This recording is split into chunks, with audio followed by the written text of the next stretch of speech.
Hello guys, আসসালামু আলাইকুম। আশা করি সবাই ভালো আছেন। আমিও ভালো আছি। তো এটা হচ্ছে তেঁতুলিয়া নদীর পার।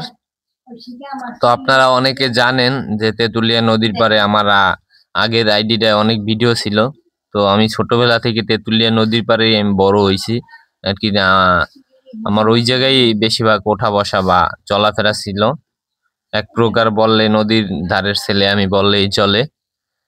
তো ভিডিওটা করছি আগের আইডি দিয়া, যার জন্য এরকম ফাটা আইতেছে, ক্লিয়ারলি দেখা যায় না। তো ওই আইডিটা বাদ হয়ে গেছে, ইস্যু আসছে, যার জন্য এই আইডিতে আবার ওইটা দিয়ে রিমুভ করে এইটা দিয়ে ছাড়তেছি এডিট করে। তো ভিডিওটা কেমন হয়েছে অবশ্যই জানাবেন। আর তেঁতুলিয়া নদীর পাড়ে আপনারা কে কে যাইতে চান অবশ্যই কমেন্টে জানাবেন। তেঁতুলিয়া নদীর পাড় কিন্তু আসলে অনেক সুন্দর ভাই।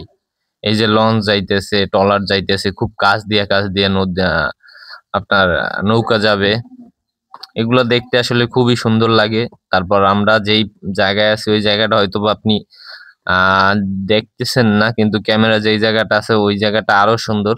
কিন্তু আমি দৃশ্য এবং লঞ্চ আসা যাওয়ার ভিডিও করার জন্য আমি ক্যামেরাটা ওই জায়গা দিয়ে ওই জায়গায় দেখাইতেছি। তো এই যে দেখতে পাইতেছেন, যদি একটা ট্রলার বা কার্গো টার্গো যায়, তো এটা হচ্ছে মেইন আসলে তেঁতুলিয়া নদীর যে লাইন ওইটাই। এই জায়গায় আসলে অবরোধের দিনে যখন ইলিশ মাছের অবরোধ হয় তখন এই নদীতে প্রচুর পরিমাণ মাছ আছে, যে মাছের দামও কম থাকে এবং ইভেন এই জায়গায় পুলিশ অ্যাভেলেবেলই থাকে। যদিও তারপরও আমরা এই জায়গায় অবরোধের সময় যদি আসি, ইলিশ মাছ পাওয়া যায়, তখন আমরা অনেক মজার মজার ইলিশ মাছ কিনি, বড় বড় ইলিশ মাছ কিনি।